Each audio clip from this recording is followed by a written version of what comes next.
Salut YouTube, j'espère que vous allez bien, vous qui regardez cette vidéo. Aujourd'hui du coup, vous l'avez vu dans le titre, on va faire la traditionnelle vidéo bilan de l'année passée puisque nous sommes début janvier 2023.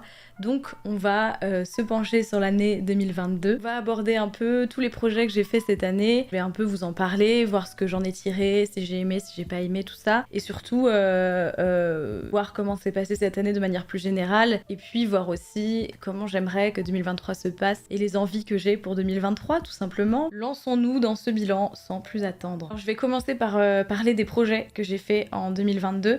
Je vais les énumérer, et un peu raconter comment ça s'est passé à chaque fois très rapidement. Voilà. Alors j'ai commencé 2022 en faisant des t-shirts. J'avais été contactée par un site qui s'appelle Bonfire et qui me proposait de faire des t-shirts. Comme vous le savez, je fais pas beaucoup de t-shirts comparé à d'autres illustrateurs et illustratrices qui sortent pas mal de t-shirts. Tout simplement parce que j'ai ce truc où moi je veux faire des t-shirts qui vont au moins jusqu'au 5XL, c'est le minimum. Et en fait c'est très très rare, souvent les marques qui font des t-shirts, qui s'associent avec des artistes, souvent vont que jusqu'au 3XL, c'est souvent le maximum, parfois c'est même moins, c'est que jusqu'au XL. Pour moi c'est important d'avoir ce point là, c'est un point qui rentre en compte, qui est important quand je me fais contacter pour faire des t-shirts, donc ça m'est déjà arrivé de refuser des trucs parce que ça n'allait que jusqu'au 3XL, et là en l'occurrence ça n'allait que jusqu'au 3XL, sauf que j'ai gagné pas du tout d'argent sur ce t-shirt, c'était vraiment histoire de faire un t-shirt où tous les bénéfices seraient reversés à une association de mon choix. Donc j'avais choisi moi l'association féministe en avant toute, et du coup je me suis dit, comme je ne gagne aucun argent, moi vraiment personnellement rien, zéro, nada, je me suis dit ok, j'accepte de faire ces t-shirts qui ne vont que jusqu'au 3XL, parce que ça me semble, je sais pas comment expliquer, mais comme je touche pas d'argent dessus, ça me semble ok, bien que on est d'accord, c'est très dommage que ça s'arrête au 3XL, mais en fait il y a un truc où si moi je gagnais de l'argent dessus, ça me semblerait vraiment abusé de proposer des t-shirts qui vont que jusqu'au 3XL, sachant que voilà, je dessine des meufs grosses la plupart du temps. Si je gagnais de l'argent, ça me semblerait vraiment hypocrite de ma part de gagner de l'argent sur un truc qui n'est pas très inclusif, mais là en l'occurrence, comme je gagnais pas d'argent et que c'était plutôt un truc solidaire, on va dire, je me suis dit que ok, vas-y Marie Boiseau, fais l'impasse là-dessus, même si c'est dommage. L'idée c'était vraiment de rapporter des sous à une association. Je sais pas si vous comprenez, c'est pas giga clair. Mais du coup voilà, on a débuté 2022 en faisant ces t-shirts là. C'était assez intéressant, j'ai bien aimé réfléchir à faire un t-shirt, un visuel pour un t-shirt, parce que je trouve que c'est pas évident. En tout cas, je me suis un peu pris la tête là-dessus parce que voilà, je voulais un visuel que moi-même j'aurais envie de porter, et c'est pas facile, surtout que voilà, faire un t-shirt avec par exemple, la majorité de mon travail, on va pas se mentir, c'est surtout des femmes nues, sauf que en fait, je me dis que tout le monde a pas forcément envie d'acheter et de porter un t-shirt avec des meufs à poil dessus, ce que je peux largement comprendre. Je me suis dit que c'était peut-être pas si ouf de partir là-dessus, mais partir sur quoi du coup, et voilà, du coup je me suis dit que j'adorais les plantes et que j'aurais bien aimé un t-shirt qui affiche mon amour pour les plantes, donc je suis plutôt partie là-dessus. C'est très fun à faire. Après, le point un peu négatif, on va dire, c'est qu'en fait, ce genre de site, parce que là, je parle de Bonfire, mais c'est un peu la même chose sur pas mal de sites qui font des t-shirts avec des artistes, j'ai l'impression. C'est qu'en fait, j'ai dû tout gérer moi-même, et j'ai trouvé ça un peu contraignant parce que je parle pas anglais. Je parle très mal anglais, on va dire, et du coup, c'était un peu compliqué pour moi de...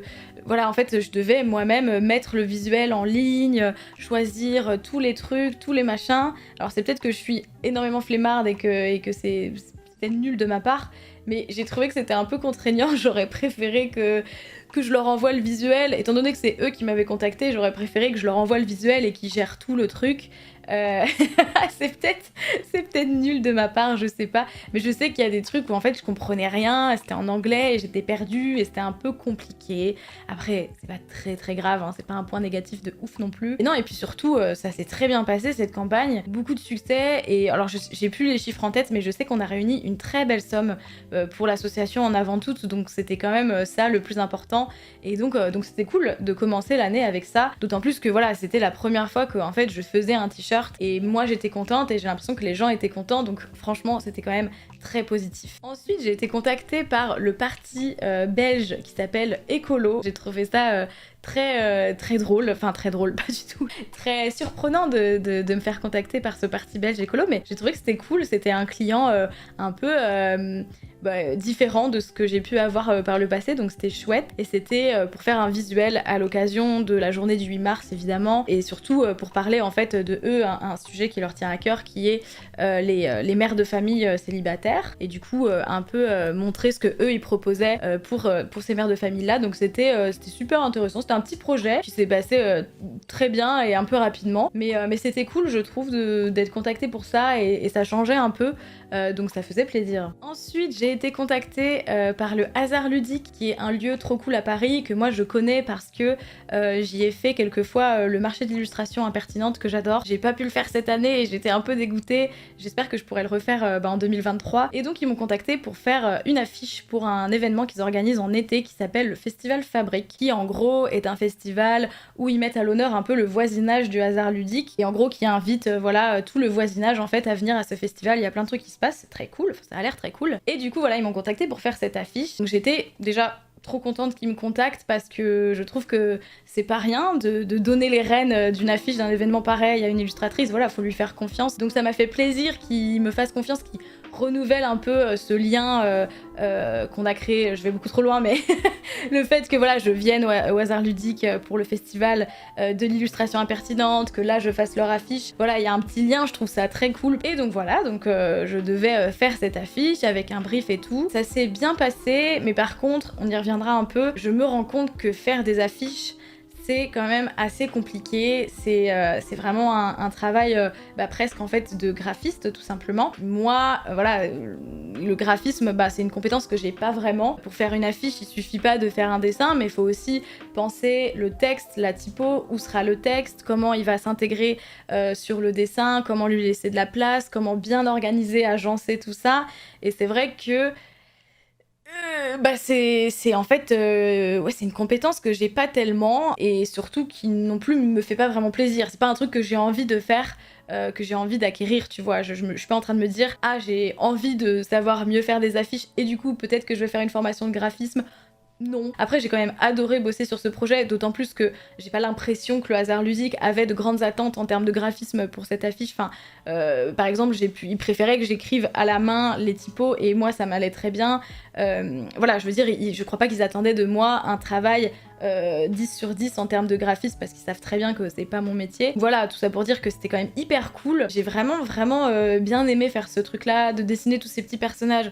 Quel plaisir, vraiment. Ensuite, on passe à mon projet préféré de l'année. J'en ai peut-être déjà un peu beaucoup parlé, peut-être que vous en avez un peu marre, mais bon, voilà. C'est tout simplement le puzzle que j'ai pu réaliser avec Nathan. Du coup, c'est Nathan qui sont venus me chercher pour en fait illustrer un puzzle de leur collection qui s'appelle Carte Blanche. Donc le principe, c'est simple, c'est qu'ils laissent carte blanche à des artistes pour faire des puzzles, et du coup, je suis vraiment trop contente parce que c'est la première fois que j'ai l'occasion de faire un puzzle, et c'est un peu, j'ai l'impression, le truc que tous les artistes font, et ça me fait vraiment plaisir d'en avoir pu en faire un aussi, et j'espère que je pourrai en faire d'autres à l'avenir. En plus là du coup c'était carte blanche, ça veut dire que voilà, j'avais pas du tout de thème imposé, et en plus de ça ils m'ont dit si tu veux faire des femmes nues, vraiment vas-y, y a aucun problème. Donc vraiment c'était trop cool parce que j'ai pu vraiment m'amuser sur l'illustration, et en plus aussi, étant donné que c'est un puzzle, la seule contrainte on va dire c'est quand même de pas faire des grandes zones unies, parce que sinon ça va être trop difficile pour la personne qui fait le puzzle. J'arrête pas de dire puzzle, je sais pas, écoutez, les deux. Et du coup voilà, c'était de vraiment faire quelque chose avec quand même pas mal de détails pour que ce soit un peu fun pour la personne qui fait le puzzle, et du coup j'ai pu vraiment m'amuser à imaginer cette espèce de jungle. Alors très classique Marie Boiseau, on est d'accord, il y a vraiment pas de... j'ai pas été chercher trop loin pour faire cette illu, mais du coup ça fait plaisir quand même de faire un truc qu'on aime faire, avec ses couleurs et tout, vraiment c'était génial. En plus j'ai pu faire de la gouache du coup, ça pareil c'est un truc sur lequel je reviendrai, mais du coup ça me fait plaisir de faire des projets où je peux faire de la gouache, parce que c'est quand même ce que je préfère faire. Et donc du coup c'était vraiment trop cool. En plus de ça, il n'y a pas eu de retour. Des fois on sait jamais trop sur les projets, il peut y avoir vraiment à la toute fin des retours où le client te dit de tout bouger, de tout changer. Là pas du tout. Et puis du coup voilà, pareil, il y a cette satisfaction incroyable de voir l'objet. Alors Petit point mif mouf, c'est que j'ai l'impression que mon Pulse est pas vraiment distribué. En tout cas, je l'ai jamais vu en magasin. Personne m'a jamais dit l'avoir vu en magasin. Et j'ai l'impression qu'il est disponible nulle part dans les magasins.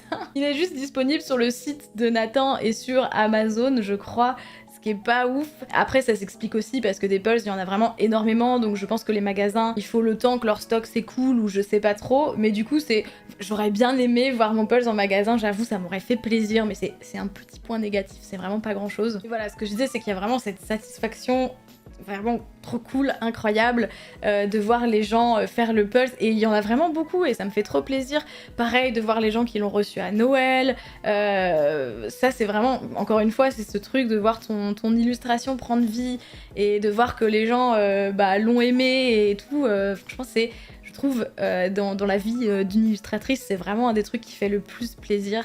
Donc trop cool. Cet été, j'ai eu l'occasion d'être invitée par Patreon au Festival des Mariettes. Alors c'est pas vraiment un projet du coup client d'Illu, mais j'en parle quand même parce que c'est quand même un gros truc pour moi, je trouve, qui s'est passé cette année. Du coup, j'ai eu la chance d'être invitée à ce festival par Patreon, donc vraiment trop cool. Le Festival des Mariettes, c'est un festival d'illustratrices qui se passe, en fait, elles font plein de trucs, plein d'événements. C'est vraiment trop chouette, c'est hyper bien organisé. Et du coup, c'est à Paris, c'est à la Cité Fertile, à Bagnolet, je crois, donc c'est pas vraiment Paris, mais c'est quand même un peu Paris pour moi. Du coup, voilà, j'ai eu la chance d'être invitée par Patreon qui m'ont dit bah écoute, nous on sera là en tant que partenaire et on voudrait faire des espèces de mini-conférences, table ronde pour parler de Patreon. Est-ce que tu veux venir à Paris? On te défraie tout et tout, tu viens, tu fais la table ronde et puis même si tu veux, tu peux avoir un stand. Donc vraiment, c'était incroyable, c'était vraiment trop cool, je trouve. Donc j'ai accepté, même si je pense qu'il y a quelques années, c'est peut-être le genre de truc que j'aurais pas accepté parce que je suis un peu un ours, un peu dans ma grotte, un peu timide, un peu asociale, et du coup, ça me fait un peu peur en plus de monter à Paris, je suis très anxieuse, tout ça, donc voilà, c'est sûr que c'est le genre de truc où je suis vraiment sortie de ma zone de confort et je me suis un peu poussée au cul pour le faire, mais en même temps, je trouve que je pouvais pas vraiment dire non parce que c'est vraiment, je trouve, assez fou que Patreon m'invite à faire ça et tout. Et puis juste les Mariettes, ça a l'air vraiment chouette, c'était l'occasion de rencontrer plein de monde. Donc voilà, je me suis vraiment dit, Marie Boiseau, à un moment, il faut te mettre des coups de pied au cul et on y va quoi. Donc voilà, en juillet, j'ai été à Paris pour faire ça. C'était, alors, je vais pas faire genre c'était incroyable parce que pour moi c'était quand même assez dur. Surtout qu'en plus c'était la canicule, je supporte très mal la chaleur, donc c'était pas les conditions idéales. Et c'est sûr que vraiment la première journée, c'était très dur pour moi parce qu'il faisait super chaud et que du coup j'avais du mal, en plus j'ai fait un peu l'erreur d'arriver direct, enfin c'est des petits détails, hein, peut-être que pour vous ça paraît pas grand chose, mais en gros j'ai pris directement mon train très tôt le matin, genre à 6h, 5h30 du matin de Nantes pour arriver direct à Paris, pour ensuite prendre le RER pour aller à Bagnolet, tout ça. Pour moi, c'est source de beaucoup d'anxiété et ça me bouffe un peu l'énergie. Et du coup, en fait, je suis arrivée au festival et j'étais déjà séchée, en fait, et il faisait tellement chaud et j'en pouvais plus. Donc voilà, la première journée était quand même pas mal difficile. Et puis c'est aussi le fait de devoir... il y avait beaucoup de monde, donc de devoir sociabiliser avec plein de monde, de rencontrer plein de gens, ce qui est pour moi toujours un peu... ça reste difficile, très clairement. Je suis ravie, je suis trop contente d'avoir rencontré des gens, des illustratrices que j'avais jamais vues en vrai, donc ça fait trop plaisir, mais pour moi ça reste quand même très difficile. Après voilà, la table ronde Patreon c'était trop bien, j'étais avec Mikanké, c'était génial, ça s'est trop bien passé, j'ai adoré. Pour le coup, j'étais super à l'aise parce qu'en fait je connaissais mon sujet, donc j'avais pas du tout de peur de pas savoir quoi dire ou quoi, parce que vraiment je connaissais le sujet. Et puis c'est un peu paradoxal, mais j'aime bien parler dans un micro devant des gens au final. Et du coup, non, j'ai trouvé ça trop cool. Puis même globalement, cet événement c'était trop bien. J'ai pu me faire tatouer le lendemain. Le lendemain, ça allait beaucoup mieux. Le dimanche, j'étais beaucoup plus chill, je m'étais reposée. Je voguais un peu partout, voir les gens, les stands et tout, c'était trop cool. C'était quand même dans l'ensemble super positif et je suis trop contente de l'avoir fait et de m'être un peu justement forcée en quelque sorte. Je pense que c'est bien de temps en temps. Donc voilà, non, c'était vraiment super chouette cette expérience et j'ai très hâte de refaire des trucs avec les Mariettes, peut-être. bientôt, pourquoi pas. Ensuite, cette année, j'ai eu l'occasion de rebosser avec la librairie L'Embarcadère, qui est une librairie à Saint-Nazaire. J'avais déjà fait un marque-page pour elle l'année dernière, et du coup là, j'ai refait un marque-page et j'ai aussi fait illustrer leurs cartes cadeaux. Et du coup, voilà, c'est un petit projet qui fait toujours plaisir. Je trouve ça trop cool de rebosser pour des clients en fait. C'est pas souvent, je me rends compte, de rebosser pour des clients, et moi ça me fait trop plaisir. D'autant plus que là, voilà, pareil, c'est pas des projets compliqués, c'est pas des briefs compliqués. J'ai pu me faire plaisir sur ce que j'ai fait. Je pense qu'elles étaient contentes et j'étais contente aussi, donc c'est vraiment le genre de projet qui font trop plaisir. J'ai eu l'occasion aussi cette année de bosser sur une autre affiche. C'est pour un projet qui s'appelle Pointe Médiane. Je crois que j'arriverai pas à l'expliquer bien parce que c'est une sorte de colloque dans l'université de Limoges qui va parler de plein de sujets. Je vais vous mettre un texte à l'écran, ce sera beaucoup plus clair. Et du coup, ils m'ont contacté pour faire l'affiche. Ça va un peu rejoindre ce que je disais pour le hasard ludique. C'est que j'ai bien aimé faire ce projet évidemment, et en plus je suis très contente de ce que j'ai fait. Mais en fait, c'est le côté, voilà, faire une affiche, placer le texte, placer tout ça. Je me rends vraiment compte que c'est un truc que j'aime pas vraiment faire, en tout cas qui m'épanouit pas vraiment, et je vais prendre plaisir plus dans d'autres projets. Et du coup, je pense qu'à l'avenir, je pense pas réaccepter des projets pour faire des affiches, à moins qu'on me dise juste tu fais le dessin et nous on s'occupe de la partie graphisme. Dans ce cas-là, oui. Mais sinon, si voilà, gérer en fait ce truc de typographie, de placer le texte, vraiment ce sont des compétences que tu acquiers en faisant des études et tout ça. Et clairement, moi, je suis pas très douée à ça, et c'est un peu prise de tête. Mais il reste que j'ai quand même beaucoup aimé faire ce projet. C'est quand même intéressant aussi de se challenger de temps en temps. Et puis voilà, le résultat final me plaît, et je pense qu'il plaît aussi aux clients, et c'est toujours quand même le plus important. Donc voilà. Ensuite, j'ai été contactée par Keyblind, le magazine Keyblind, qui est un super beau magazine que j'aime beaucoup, et Sidaction, parce qu'en fait, ils faisaient un projet qui s'appelle le Kamasutra Plus. En gros, la base de ce projet, c'est de penser le Kamasutra autrement, de manière plus inclusive. Je pense que voilà, vous comprenez l'idée. Le Kamasutra, c'est très hétérocentré, le missionnaire, papa dans maman finalement. Et là, l'idée, c'était voilà, de en fait imaginer un Kamasutra beaucoup plus inclusif, beaucoup plus LGBTQ+, évidemment. Et puis tout ça en plus en faisant un site, mais aussi un livre, une belle édition, où tous les bénéfices seraient reversés à Sidaction. Donc c'est quand même plutôt pas mal comme projet. J'étais très flattée qu'on me demande d'en faire partie, surtout que y a beaucoup d'autres illustrateurs, illustratrices très très cool dans le projet, donc ça fait toujours plaisir. Après, j'avais hésité à accepter. Tout simplement parce que, en gros, je leur ai demandé est-ce que c'était un projet qui était porté que par des personnes hétéros, est-ce que c'était un projet qui quand même veillait à être inclusif justement dans les artistes qui faisaient, qui portaient ce projet. Et voilà, moi je leur avais dit, moi ça me gêne un peu parce que du coup, sans être 100% hétéro, je pense. Disons que c'est pas non plus un truc que je revendique sur les réseaux, ça fait pas partie de mon identité, j'ai l'impression. Du coup, ça me gênait un peu de peut-être prendre la place de quelqu'un d'autre, de prendre cette place. Ce à quoi, du coup, ils m'ont répondu qu'il n'y avait pas de problème. Le projet, normalement, il veillait à ce que ce soit quand même inclusif aussi dans les artistes. Et du coup, voilà, ils m'ont rassurée là-dessus. Moi, j'ai pas mal réfléchi de mon côté, et j'en ai pas mal parlé aussi avec d'autres artistes qui étaient présents sur le projet pour savoir un peu comment on se plaçait, tout ça. Voilà, au final, je me suis dit que j'allais accepter. Aussi parce que, voilà, les bénéfices seraient reversés à Sidaction, donc il y a ce truc où c'est quand même un beau projet, on va dire, je trouve en tout cas. Après, évidemment, je comprends que tout le monde ne voit pas ça de cette façon-là, et que peut-être ça a posé problème à des gens. Après, de toute façon, je pense que c'est toujours important de nuancer tous les trucs. En tout cas, moi j'ai trouvé que c'était un beau livre. L'objet est vraiment vraiment beau, avec plein d'artistes différents, gays, lesbiennes, trans, vraiment non-binaires, plein de gens différents. Donc je trouve que c'est un bel objet, et ça m'a fait très plaisir de participer à ce bel objet. Ensuite, j'ai eu la joie de réaliser la couverture pour le magazine CoStar. Le magazine CoStar, c'est un magazine gratuit qui est distribué dans le Grand Ouest, qui parle voilà, des cultures, tendances de la région. Et c'est hyper intéressant parce qu'en fait, CoStar, je les avais démarchés, je sais plus quand, mais il y a un petit moment déjà, il y a quand même quelques mois, si ce n'est un an.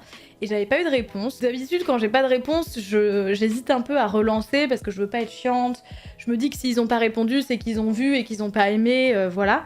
Mais bon, là, je me suis dit, bon, ça coûte rien de relancer, de réécrire un petit mail pour dire je me permets de vous relancer et tout. Ça coûte vraiment rien, donc j'ai relancé plein de personnes que j'avais démarchées, dont CoStar, qui m'a répondu directement et qui m'a dit en fait t'as bien fait de relancer parce que j'avais pas vu ton mail ou alors je sais plus exactement, mais en tout cas voilà, j'avais pas fait gaffe, mais là en fait du coup on aime vraiment ce que tu fais et du coup let's go, tu peux faire la couverture. Donc vraiment comme quoi voilà, petit message, relancez quand vous démarchez et que vous avez pas de réponse. Ça veut pas forcément dire que la personne a vu et qu'elle a pas aimé, ça peut aussi vouloir dire qu'elle a vu et qu'elle a oublié ou qu'elle a pas vu, bref voilà, relancer. Donc voilà, j'ai eu la joie de faire la couverture de ce magazine. C'était vraiment un projet trop cool pour plusieurs raisons. La première, c'est que j'ai pu faire de la gouache, donc voilà, encore une fois, moi ça me fait trop plaisir de pouvoir faire des projets où je peux m'amuser à faire de la gouache.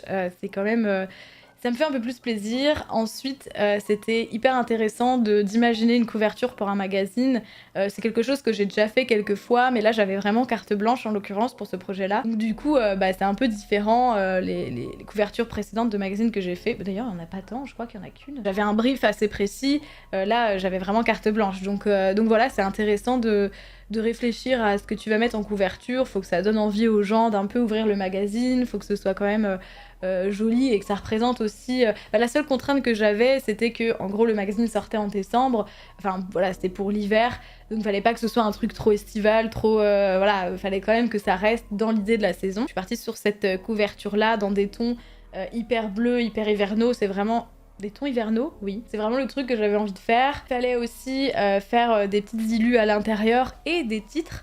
Ça, c'était hyper intéressant aussi de jouer avec la typo, de faire des titres, d'habiller des titres. C'était assez cool. C'était un projet trop chouette que j'ai vraiment beaucoup aimé, qui m'a fait plaisir. Et pareil, pas trop de retours. Je crois que je suis vraiment chanceuse là-dessus. J'ai jamais trop de retours. Donc ça fait vraiment plaisir. Je sais que je répète cette phrase. C'est dingue comme j'ai pas de vocabulaire. Voilà, c'était un projet très chouette. Et ensuite, c'est hyper drôle parce qu'en fait, à la fin de l'année, là, j'ai dû enchaîner 3 couvertures de magazines qui sont vraiment tombées au même moment. Donc ensuite, j'ai enchaîné avec le magazine Étonnante, qui est un magazine auto-édité qui parle en fait voilà, des femmes de la région de Nantes et ses alentours, qui présente un peu les projets de femmes de la région. C'est un magazine qui est très chouette et pareil, je suis vraiment...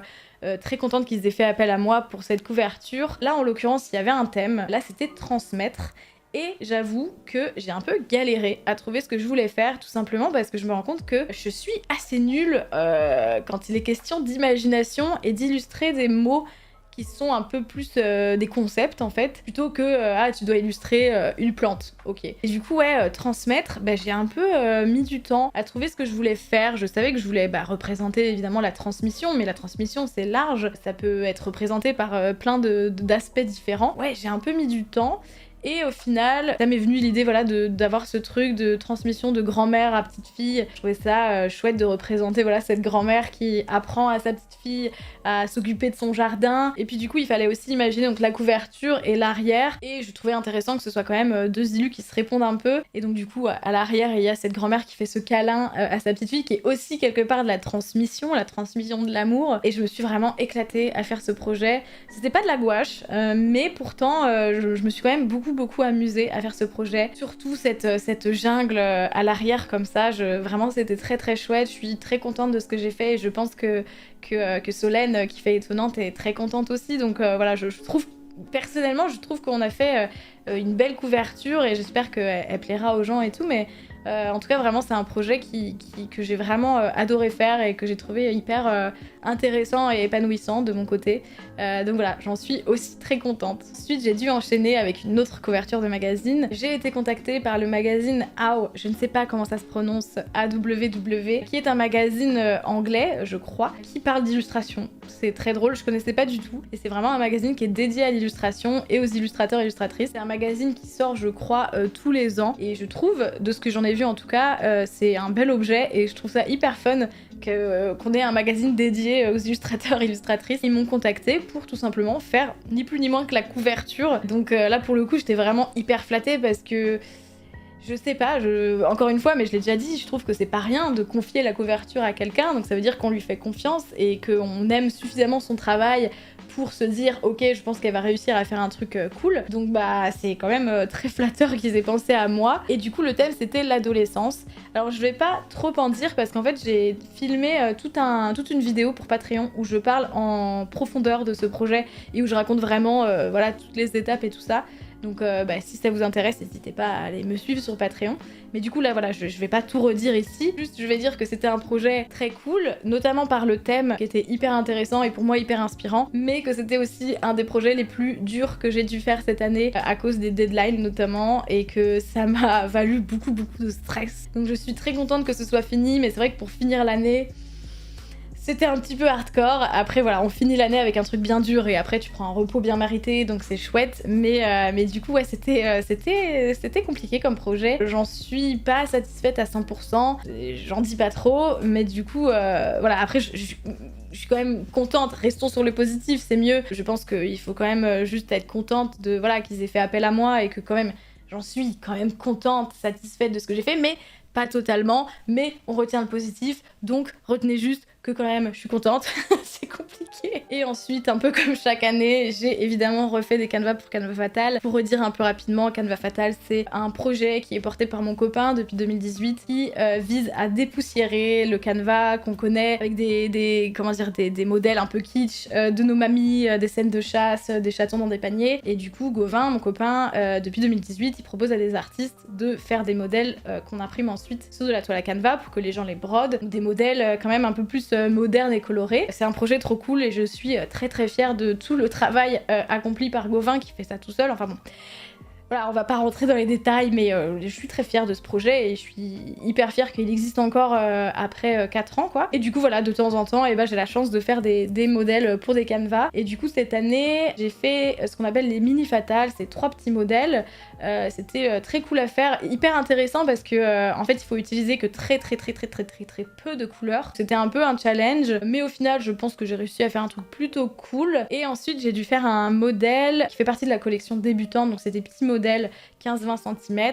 Et pareil, il faut utiliser aussi une palette de couleurs assez restreinte. Et surtout, ce qui était pour moi le plus compliqué et qui m'a vraiment pris la tête, c'est qu'en fait, comme on fournit les fils dans ce kit, vous pouvez pas, par exemple, mettre du rose en petite quantité par rapport aux autres couleurs. Il fallait que chaque couleur, en fait, soit équivalente pour qu'on fournisse à peu près la même longueur de fil et que voilà, il n'y ait pas, je sais pas moi, un bleu qui soit que sur un rond, c'est pas possible. Et ça, en fait, c'était hyper dur. Je sais pas si c'est moi qui ai plus galéré peut-être par rapport aux autres personnes, mais j'ai vraiment galéré. J'ai aussi galéré à trouver ce que je voulais faire parce que ça fait plusieurs canevas que je fais, donc je voulais faire un truc peut-être qui changeait un peu plus, pas refaire un truc similaire. En plus là c'est 15-20 cm, donc c'est pas les mêmes formats que j'ai pu faire par le passé, qui était plus grand, donc je pouvais faire plus de détails. Là c'est quand même petit, donc il y avait quand même pas mal de contraintes et j'ai vraiment pas mal galéré. J'ai pensé à plein de trucs mais ça n'allait pas forcément, mais bon, au final je me suis dit que je voulais faire un truc très classique Marie Boiseau aussi, donc on est parti sur ce modèle qui s'appelle Cunu. J'aime bien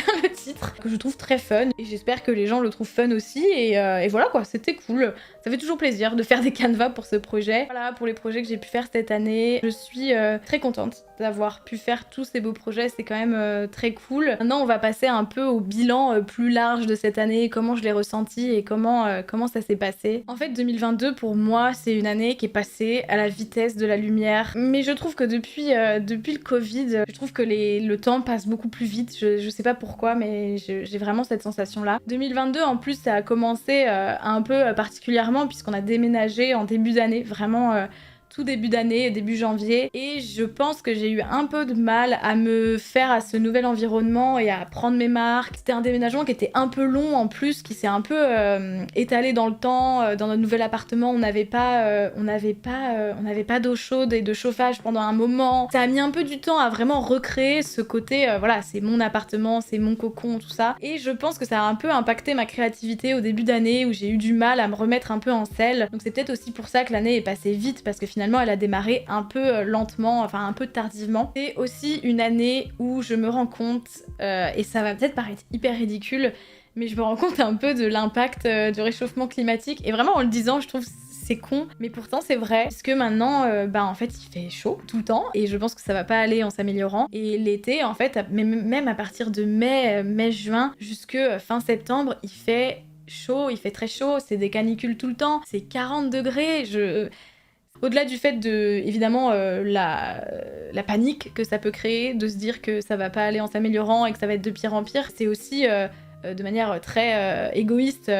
Pour moi, c'est très compliqué parce que je supporte pas du tout la chaleur, vraiment. Et je sais qu'il y a des gens qui se rendent pas compte de ça et qui pensent peut-être qu'on exagère quand on dit ça. Non.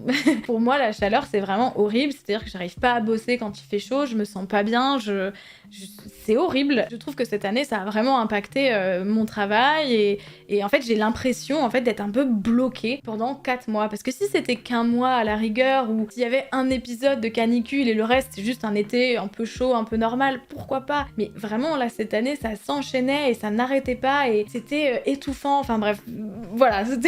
Je sais qu'il y a des gens qui vont pas forcément comprendre ça, mais pour moi, c'est réel et c'est vraiment handicapant pour moi, quoi. Voilà. C'est aussi une année où, dans les faits, j'ai moins travaillé pour des clients que 2021. J'ai eu moins de projets, un petit peu moins. Puis surtout des projets un peu moins intenses, parce que 2021, j'avais quand même fait l'agenda Cosette, donc c'était quand même très intense. Là, en l'occurrence, 2022, c'était moins intense. Et pourtant, j'ai eu l'impression de vraiment enchaîner les projets et de pas avoir le temps de dessiner pour moi, de pas avoir le temps de prendre un peu de repos et de me sentir inspirée pour moi. Vraiment, j'ai eu cette sensation d'enchaîner les trucs, qu'à chaque fois qu'il y avait un projet qui se finissait, à peine j'avais le temps d'un peu me dire ah je vais peindre pour moi et essayer de faire des trucs pour moi, que très vite ça se réenchaînait. Et c'est très bizarre parce que du coup j'ai moins bossé qu'en 2021. Je ne sais pas pourquoi, je sais pas pourquoi, mais en tout cas j'ai cette sensation là. Que je saurais pas expliquer. S'accompagner avec cette sensation, la sensation également de un peu me perdre et un peu stagner, parce que... Stagner ?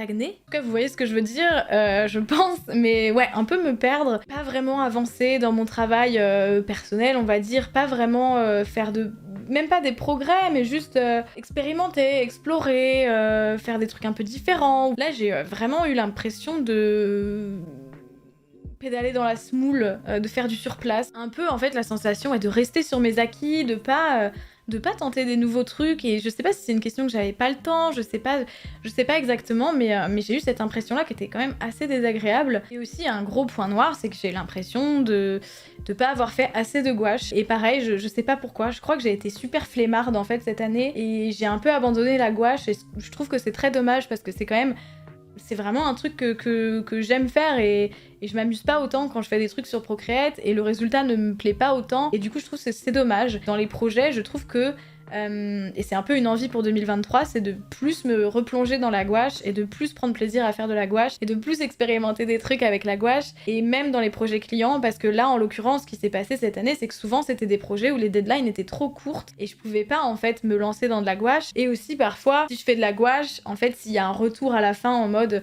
ah ça va pas, il faut que tu changes tout, ça veut dire qu'il faut que je refasse une gouache. Là où sur Procreate, j'ai juste à bouger des calques et c'est plus pratique. Et c'est pour ça que souvent je me suis plutôt tournée sur Procreate, mais je pense que c'est une mauvaise chose et que l'année prochaine je devrais vraiment rester sur de la gouache parce que ça me fait tout simplement plus plaisir et je m'épanouis plus dans la gouache. Après au final, quand j'ai un peu fait sur Instagram les rétrospectives de l'année, je me suis rendu compte que j'avais quand même dessiné pour moi au final peut-être plus que j'en avais l'impression. Et c'est très cool, c'est très bien, j'ai quand même fait des illus perso pour moi cette année et qui me plaisent et tout ça.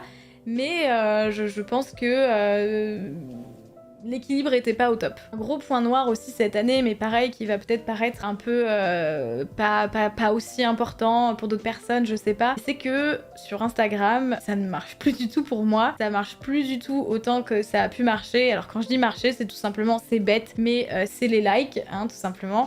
Et aussi l'engagement. Bah, l'engagement, c'est voilà, est-ce que les gens vont aimer ce que je poste, est-ce qu'ils vont commenter, est-ce qu'ils vont partager, voilà, c'est l'engagement de la communauté, on va dire. C'est des termes que j'aime pas trop, mais en même temps, ils sont réels, ils sont là. Et du coup, voilà, Instagram cette année, pour moi, ça a totalement dégringolé. Et je le vois hein, très bien, il suffit de remonter dans mon feed et je vois très bien que avant, quand je postais un petit dessin, ça marchait. Et maintenant, ça ne marche pas. Là, je crois que les 3 derniers posts que j'ai postés, j'ai même pas atteint les 1000 likes. Et c'est très bête de dire ça comme ça, mais je trouve que de dire les chiffres, ça permet de se rendre compte. Parce que je suis suivie par, je crois, 64 000 personnes. Il y a même pas 1000 personnes qui likent ce que je fais. C'est sûr que c'est un peu dur. Et c'est pas un reproche que les gens ah vous likez pas ce que je fais, la honte, c'est pas ça, mais c'est que les gens ne voient pas en fait ce que je fais. Parce que sur Instagram, t'as accès aux statistiques et en gros, tu peux voir les comptes touchés. Les comptes touchés, c'est en gros comment ton illu, elle est je sais pas comment expliquer, mais elle est distribuée dans le feed des gens. S'il y a beaucoup de comptes touchés, ça veut dire que beaucoup de comptes ont vu l'illustration. Et en fait, là, depuis 2022, très souvent, les comptes touchés sont ridicules. En gros, c'est ce truc de dire,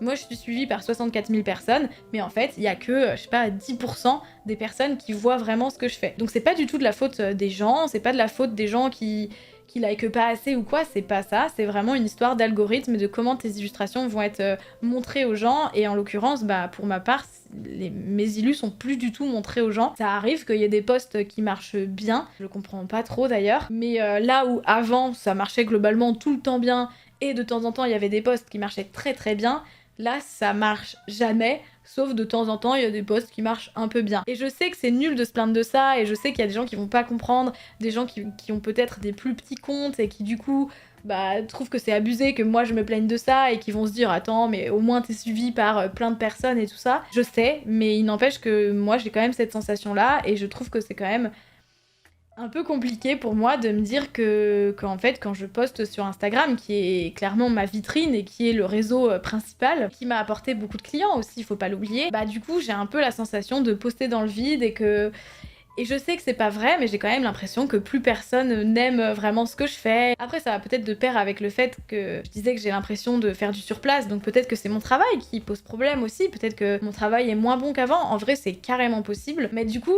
disons que ça n'aide pas à me remettre un peu en selle et me sentir un peu motivée, parce que j'ai l'impression que des fois je poste des illus que j'aime vraiment beaucoup et j'ai l'impression que personne les voit, personne réagit vraiment, et il y a moins d'intérêt et de réaction qu'avant, et du coup oui, ça me fait un peu sentir comme une merde dans mon coin, et c'est très frustrant. Je me sens nulle de me plaindre pour ça, je me sens nulle d'être affectée par ça, mais pourtant je le suis, donc je pense que ça va pas aller en s'améliorant en 2023. J'essaye tellement de me dire mais c'est pas grave, de toute façon tu dessines avant tout pour toi, ce qui est faux, je dessine aussi pour les autres, je suis désolée, mais oui, ça me fait du bien quand les gens disent qu'ils aiment ce que je fais. J'essaye quand même de me dire oh mais c'est pas grave, te préoccupe pas de ça, fais-toi avant tout plaisir, dessine des trucs que t'as envie de dessiner, essaye de retrouver la créativité pour toi. J'essaye, mais ça reste très compliqué. Maintenant, on va passer à mes envies pour 2023. Le premier truc pour 2023 que vraiment je me suis dit, c'est que j'allais accepter beaucoup moins de projets. Pour l'instant, c'est très facile puisque j'ai été contactée pour 0 projet. Donc pour l'instant, c'est vraiment très facile à tenir. Je me suis rendu compte que en 2022, tous les projets que j'ai faits ne m'ont pas satisfait à 100%, notamment ce truc de faire des affiches dont je vous ai parlé, notamment le fait de des fois pas pouvoir faire de la gouache. En fait, je me suis rendu compte que voilà, il y a des projets que j'acceptais mais qui me faisaient pas 100% plaisir, ou j'étais pas 100% satisfaite du résultat. Pour 2023, j'ai vraiment cette envie de me dire tu n'acceptes des projets que quand tu lis le brief et tu te dis ah c'est génial, je vais trop m'éclater, ça va être incroyable. Sinon, non. Et c'est pas facile. Bon, pour l'instant, ça l'est, parce que personne me contacte. Mais c'est vraiment pas facile, tout simplement parce qu'en fait, c'est prendre un gros risque de refuser des projets financiers. Et je pense qu'il faut que j'accepte ce truc de peut-être, en 2023, je vais moins travailler pour des clients, je vais gagner moins d'argent, et peut-être que je vais ne plus vivre du métier, c'est possible. Et du coup, faut vraiment que j'accepte ça. Ça fait peur. C'est une grosse prise de risque, mais en même temps, je pense que c'est quand même très important de faire des choses qui me font 100% plaisir. Et aussi, j'ai envie de retrouver une créativité, j'ai envie de retrouver le plaisir de faire des illustrations pour moi, j'ai envie de me sentir inspirée, j'ai envie de tenter des nouveaux trucs, j'ai envie de produire plus pour Patreon, j'ai envie de retrouver ce truc de vraiment faire que des trucs qui me font trop plaisir. Et j'arrête ce mot, mais combien je l'ai dit de fois dans cette vidéo, c'est terrible. J'ai aussi envie en fait de mettre beaucoup plus l'accent sur le démarchage. J'ai démarché quelques fois en 2022 et c'est trop cool, ça m'a apporté des projets parfois. Mais là ouais, j'ai vraiment envie de plus démarcher des clients qui me font vraiment envie, justement pour pouvoir faire des projets qui me font plaisir. On va voir comment ça va se passer. Mais de toute façon, pour l'instant, j'ai l'impression d'être en perte de vitesse, je vous jure. Je sais pas si c'est juste le fait que Instagram, ça fonctionne moins, et du coup... parce que c'est vrai, Instagram, pour moi, ça fonctionnait très bien jusqu'à présent, et c'est ça qui faisait qu'on me contactait aussi, c'est sûr. Donc là, peut-être que, voilà, je suis moins hype, les gens s'en battent les couilles de moi, et je n'ai plus de succès, peut-être. Mais au moins, ça va me permettre de prendre du temps pour moi faire des trucs qui me font du bien. Donc, un mal pour un bien. Voilà, c'est la fin de cette vidéo. C'était un peu mif-mouf, écoutez, mais bon, c'est comme ça. On espère que 2023 va être super, et on va tout faire pour que ça le soit. J'espère que... j'aimerais bien faire plus de vidéos sur YouTube en 2023. Je sais que 2022, enfin le bilan, dernier bilan que j'ai posté, j'étais un peu en mode... j'ai plus envie de faire des vidéos sur YouTube. Je change tout le temps d'avis, c'est comme ça, écoutez. Là, en tout cas, j'ai envie de refaire des vidéos sur YouTube. J'aimerais bien refaire des petits vlogs. Peut-être pas des vlogs sur une semaine, je sais pas, parce que je trouve que ma vie est pas si intéressante que ça. Mais peut-être des vlogs sur une journée, juste une journée. Pourquoi pas? En tout cas, on va voir. C'est pas du tout une promesse, on verra. Mais peut-être. Peut-être plus de vidéos par ici. Voilà, c'est la fin de cette très longue vidéo. J'en suis désolée, mais les vidéos bilan, c'est toujours très très long. J'espère que ça vous a quand même intéressé de plonger un peu dans tous les projets que j'ai pu faire et tout ça. Merci de regarder mes vidéos sur YouTube, merci de me suivre sur Instagram. J'espère que j'ai pas été trop négative, mais je sais, mais je suis quelqu'un de négatif de toute façon, c'est comme ça. Désolée, pas d'injonction à la positivité avec moi. Mais bon, restons quand même sur une note positive. C'est quand même super que je sois en vie. C'est quand même super que je fasse des dessins, c'est quand même génial. Et puis en plus maintenant je suis dans un magnifique appartement. Donc voilà, remercions, qu'est-ce que je raconte, je ne sais pas. Restons positifs tout de même, un petit peu de positivité, c'est quand même chouette. Il y a des belles choses qui se sont passées en 2022 et je pense que c'est ça qu'il faut retenir anyway. Voilà, mais désolée d'être quand même toujours un peu chonchon, un peu négative. Merci d'avoir regardé cette vidéo et c'est ça que je voulais dire, merci de me suivre sur Instagram quand même. Je sais que je dis que Instagram ça marche moins pour moi, mais je sais qu'il y a quand même beaucoup de gens qui sont quand même là, beaucoup de gens qui sont quand même, qui aiment ce que je fais et qui commentent et qui sont présents dans les messages privés aussi, donc merci à vous, merci de faire fonctionner ma boutique en ligne aussi, merci d'être sur Patreon, c'est quand même très important et je vous en remercie énormément. Voilà, je vous fais des bisous, je vous dis à bientôt, bye. C'est compliqué de faire des vidéos.